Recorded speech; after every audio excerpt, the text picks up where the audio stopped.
Something explosive is happening in Cleveland, and it's spreading faster than anything the Browns media has dealt with all year. A simple comment on a podcast has now spiraled into a full-blown controversy, one big enough that a longtime reporter might be staring at a lawsuit that could shake the entire Cleveland media landscape. And at the center of the storm, Shadur Sanders. What started as a throwaway claim suddenly turned into national news. A Browns writer went on air and said he received a harassing message from someone claiming to be related to Josina Anderson, one of the most respected reporters covering the NFL. But when Josina saw that claim, she didn't stay quiet. She shut it down immediately. She called it false, reckless, and damaging, and she made it clear that she wasn't taking this lightly. Within hours, the New York Post picked up the story. Social media erupted. Fans who already distrusted Cleveland's reporting around Shedeur couldn't believe a journalist would drop a story like that without verifying anything. And once Josina publicly denied having any sister named Sheila Anderson, people started asking a much bigger question. How did something so serious get reported with zero confirmation? Some saw it as a mistake. Others saw it as bias. But everyone agreed on one thing. This incident didn't happen in a vacuum. For months, people have claimed that parts of the Browns media have been acting spooky when it comes to Shedeur, throwing out narratives that never made sense and creating drama where none existed. Now, the tension is boiling over. Reporters are pointing fingers, podcasts are scrambling, fans are choosing sides, and Josina's promise of appropriate action has the entire media world waiting for what comes next.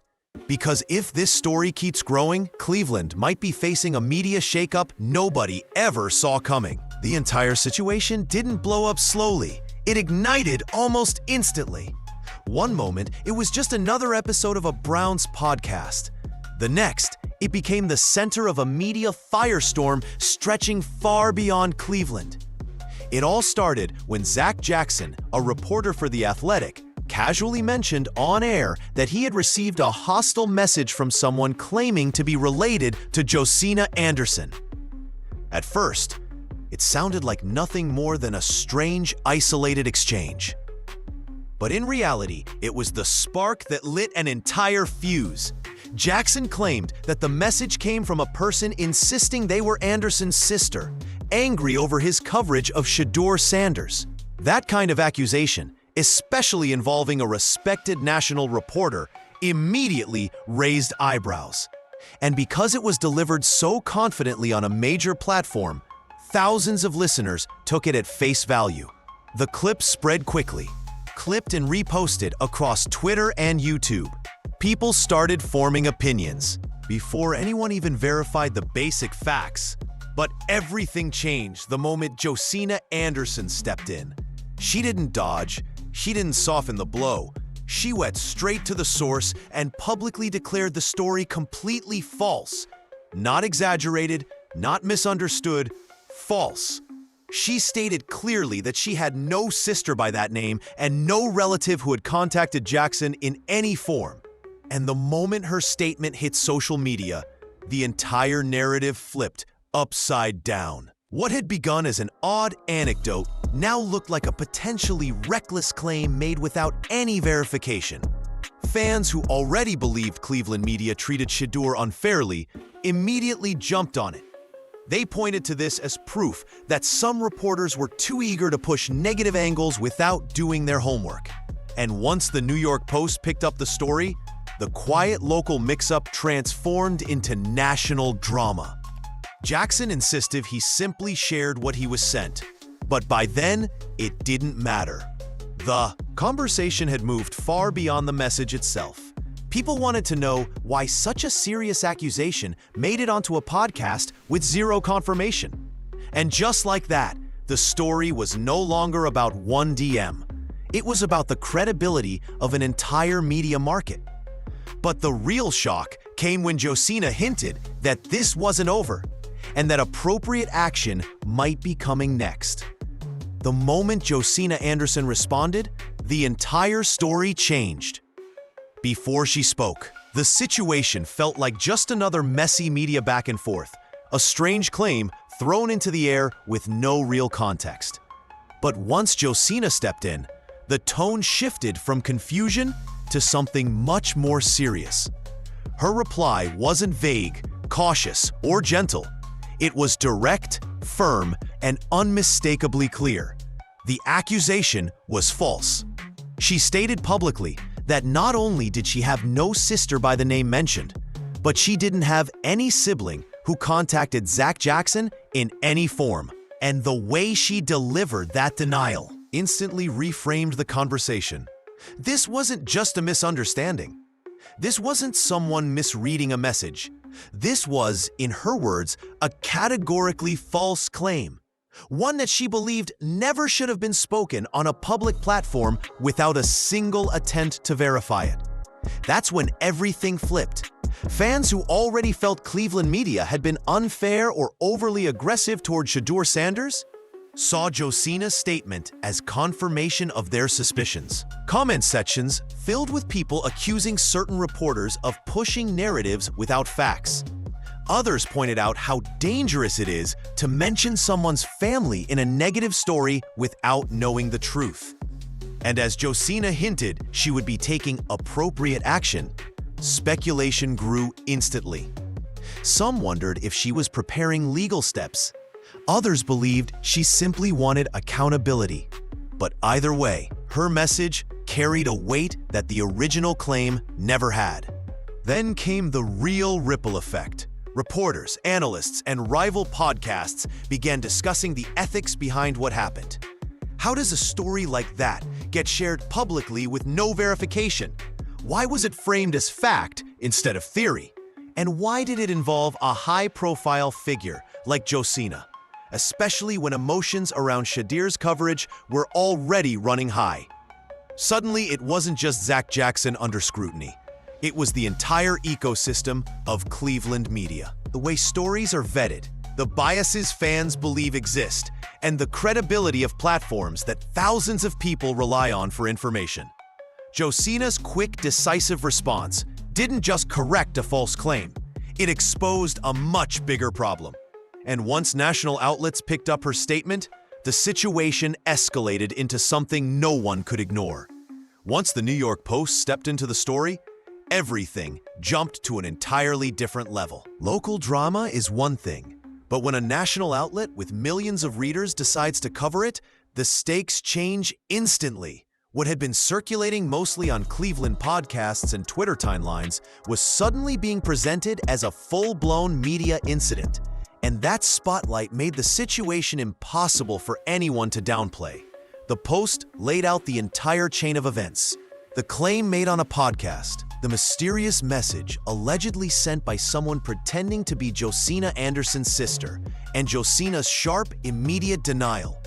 But the key detail wasn't just what the Post reported, it was how they reported it. The tone made it clear this wasn't a harmless misunderstanding. It was a story about credibility, journalistic responsibility, and the danger of spreading unverified claims in a media landscape already flooded with speculation. The moment their headline went live, conversations across social media exploded. Fans who hadn't even heard the original podcast were suddenly chiming in. People outside Cleveland who had no prior interest in the Browns were now discussing the scandal. And for those who already felt Cleveland reporters had been unfair to Shadur Sanders, this article became another piece of evidence fueling that belief. The impact was immediate. The ultimate Cleveland Browns show, the podcast where the claim gained traction, suddenly found itself under a microscope. Clips were being dissected, screenshots were circulating, and people began asking whether platforms with large followings were doing enough to verify what they were broadcasting. For Zach Jackson, the Post article meant the controversy was no longer something that could be walked back quietly. Once a story reaches that level, it becomes part of the public record. And even though he later admitted he probably shouldn't have shared it, the damage was already spreading. More importantly, the Post's coverage raised the question everyone had been avoiding. How often are unverified stories being pushed into the spotlight simply because they generate clicks, outrage, or attention? The national attention didn't just expose one questionable moment. It widened the lens on how Cleveland media has been operating. And that larger conversation only grew louder as people dug deeper into the ongoing tensions surrounding Shadur Sanders. To understand why this controversy erupted so fast and why fans reacted so strongly, you have to look at the history between Cleveland's media landscape and Shadur Sanders. This wasn't an isolated moment. It wasn't a one-time misunderstanding.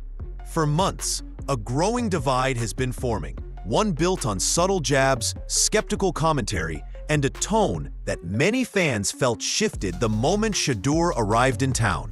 From the beginning, Shadur brought a spotlight Cleveland wasn't used to. Every throw, every mistake, every highlight instantly became national conversation. And with that attention came pressure. Pressure on the team, pressure on the coaches, and especially pressure on the media covering him. Some reporters handled that shift with fairness. Others, fans claimed, seemed irritated by the attention he brought. What should have been routine analysis often sounded harsher, more nitpicky, or framed in a way that felt personal rather than objective. It got to the point where certain creators covering the Browns openly voiced their distrust of local reporters. They believed parts of the media still carry baggage from the Deion Sanders era in college football. Skepticism, irritation, or outright bias toward anything connected to the Sanders name. And once Shedeur became QB12 for Cleveland, that alleged bias started surfacing in comments, headlines, and debates that didn't sit right with a lot of people. So when Zach Jackson made his claim about being messaged by someone related to Josina Anderson, it didn't happen in a vacuum. It happened in an environment where fans already felt Cleveland reporters were too quick to doubt Shedeur and too slow to give him credit. That's why the story exploded instantly. That's why Josina's denial hit so hard. And that's why people immediately accused the reporter of reckless behavior. Because to many, this felt like the latest chapter in a pattern. The issue wasn't just the message, it was the timing, the tone, the history. And whether every piece of that perception is fair or not, the truth is this. Once a fan base believes the media is biased, every slip-up becomes evidence, and every mistake becomes a breaking point. This controversy didn't create distrust, it exposed distrust that had been building the entire time. At the center of this entire controversy is one moment, one message that should have been handled with caution, but instead was broadcast to thousands of listeners without a single layer of verification. And that's where everything truly unraveled. According to Zach Jackson, he received a direct message from someone claiming to be the sister of Josina Anderson. The person allegedly confronted him over his coverage of Shadur Sanders, accusing him of being biased and calling him out in language that was emotional, aggressive, and clearly designed to get a reaction. On the surface, the message sounded dramatic enough to spark conversation. But the problem wasn't the content of the message, it was the assumption behind it. Jackson took the sender at their word. No confirmation, no cross-checking, no follow-up with Josina's camp. He simply accepted the claim that this was her sibling and said it publicly. When he repeated the story on a major Browns podcast, he treated it as though it came from a credible, verified source. And once the clip spread, people took it the same way. Listeners assumed Josina's family was directly confronting a reporter, escalating a storyline that never should have existed in the first place. But then, Josina responded. And her denial didn't just debunk the story, it exposed the fact that no verification was ever done. She made it clear she had no sister by that name and no relative involved in the situation at all. In that moment, what seemed like a spicy anecdote turned into a serious credibility issue. When confronted, Jackson admitted he probably shouldn't have shared it, and added that he gets countless messages from people claiming to be related to players, coaches, or insiders. But that explanation raised an even bigger question. If he receives messages like this all the time, why repeat this one without checking? Fans pointed out how easy it would have been to verify the claim. A simple follow-up message, a dot, call, or even checking whether the sender was connected to Josina online. None of that happened. And that oversight is what transformed a questionable DM into a major storyline. It wasn't the message that caused the explosion. It was the lack of accountability behind how it was handled. Because once a reporter publicly shares false information, intentionally or not, the trust between media and audience begins to fracture. And the fallout from that fracture was about to land squarely on one of the biggest shows in Cleveland. When the story first surfaced, most people assumed the backlash would fall solely on the reporter who shared the unverified message. But almost immediately, a second wave of criticism hit, this time aimed directly at the platform that helped the claim spread, the ultimate Cleveland Browns show. The podcast has built a massive following, often pulling in thousands of live viewers every time. They go live. Their discussions shape fan opinion, influence narratives, and help drive daily conversation across Browns Nation. That kind of reach is powerful, and with power comes pressure. So when they allowed an unverified accusation to be aired and amplified, fans didn't just question the reporter. They questioned the entire platform. People began asking how such a large show could let something so serious slip through without pushing for verification. Viewers pointed out that a podcast of that size has a responsibility to its audience, especially when dealing with stories that involve real people, reputations, and potential legal consequences. Once the New York Post covered the incident, the spotlight intensified even more. Suddenly, the conversation wasn't just about a message. It was about credibility, ethics, and professional standards. What made things worse was the scale of their influence. This wasn't a small clip shared to a handful of viewers. This was a claim broadcast to a community of over 10,000 people live, a number large enough to solidify misinformation before Josina Anderson even had the chance to respond. And once she denied everything, fans circled back, questioning how such a major show could allow unsubstantiated claims to gain traction so quickly. Some supporters defended the podcast, saying they simply let the reporter speak freely. Others argued that even if that were true, good journalism requires someone in the room to ask, "Did you verify this?" No one did. And that silence spoke just as loudly as the original accusation. The show's reputation didn't collapse, but it definitely took a hit. Suddenly, every viewer wanted to know, if this story wasn't checked, how many others weren't either? And as trust began to erode, the focus shifted once again. Not toward individuals, but toward the much larger issue this entire situation exposed. Because the real problem wasn't just one reporter or one podcast. It was the system that allowed unverified information to spread this easily in the first place. What makes this entire situation even more alarming is that it exposes a much deeper issue, something that stretches far beyond one reporter, one message, or even one podcast. This controversy highlights a growing problem across modern sports media: the collapse of verification. In today's rush for rapid content, hot takes, and quick engagement, accuracy is often treated like an optional step instead of a requirement. And nowhere is that more visible than in markets with intense fan bases like Cleveland. When a story tied to a lightning rod player like Shadur Sanders surfaces, the temptation to break it fast, even before checking it, becomes overwhelming. Reporters know every Shedeur headline gets clicks. Podcasts know every mention spikes engagement. Fans know every rumor spreads like wildfire. That environment creates a perfect storm where information moves faster than the truth can catch it. This is how a single unverified message became a national headline in under 24 hours. The problem isn't just speed, it's incentive. In sports media today, being first often brings more reward than being right. Clips go viral, tweets explode, shows gain viewers. And in that race, the basic principles of journalism, verify, confirm, question, often disappear. It's easier to run with a sensational claim than to pause and ask, is this real? But that shortcut has consequences. When misinformation spreads, fans lose trust. Players lose respect for the media covering them. And once credibility cracks, it's nearly impossible to repair.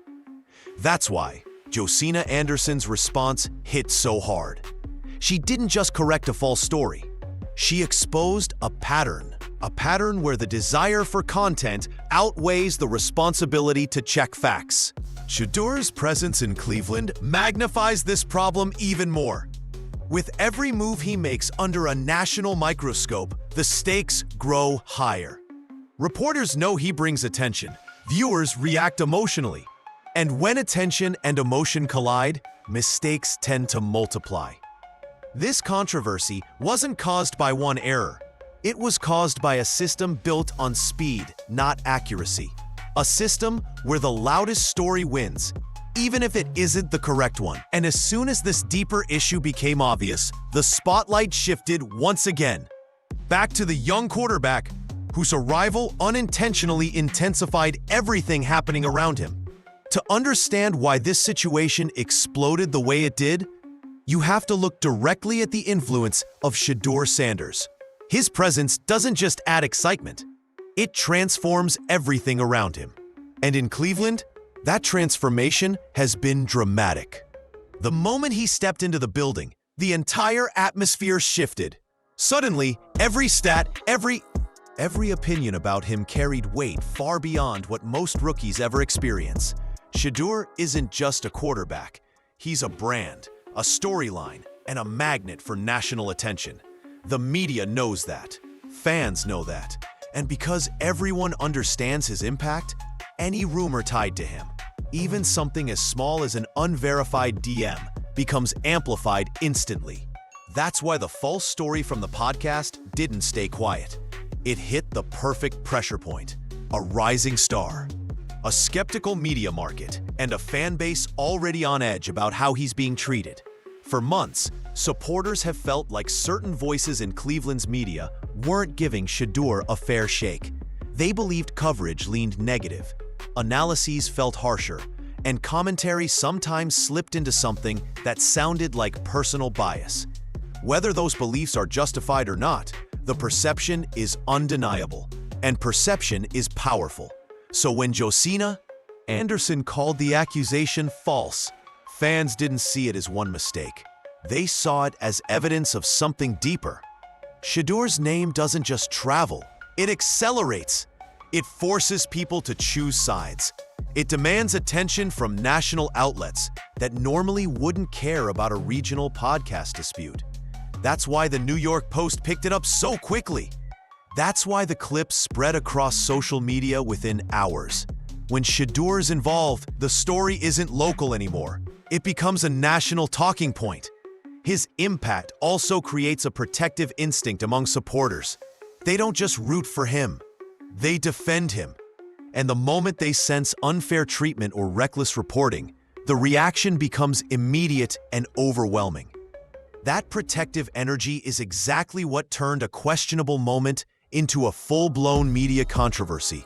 This entire incident, from the false claim to the public denial to the national coverage, reflects one undeniable truth. Shadur Sanders is bigger than the market he plays in, and every story connected to him grows faster, louder, and more intense than anyone expects. And as Cleveland is quickly learning, that spotlight doesn't fade. It only gets brighter. Now that the dust has settled, at least for the moment, the real question hovering over Cleveland isn't just who was right or wrong, it's what happens next. Because this situation didn't end with a simple denial or a casual correction. It ended with Josina Anderson making it clear she intends to take appropriate action, a phrase that carries weight, uncertainty, and a sense that the consequences may stretch far beyond one reporter's mistake. If she decides to pursue legal steps, the ripple effect could reshape the way Cleveland media operates.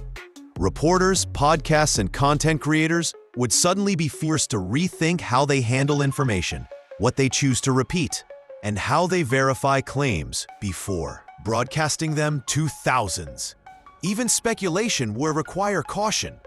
And for a market that thrives on passionate, fast-moving coverage, that kind of shift could change everything. But even if no legal action comes, the impact is already visible. Fans who once trusted certain outlets are now questioning their motives. Viewers who relied on big podcasts for information are wondering how much of what they heard was ever vetted. And inside the media circles, there's a new tension, a quiet understanding that mistakes involving Shadur Sanders don't disappear quietly. They explode. This situation also forces Cleveland to confront something larger. The spotlight Shedeur brings isn't optional. It doesn't turn off after a bad game or fade during the off-season. It's attached to him, permanently. And as long as he is wearing a Browns uniform, everything connected to him, coverage, commentary, rumors, mistakes, will be magnified. Some reporters will adapt. Others won't. But the market itself will have no choice.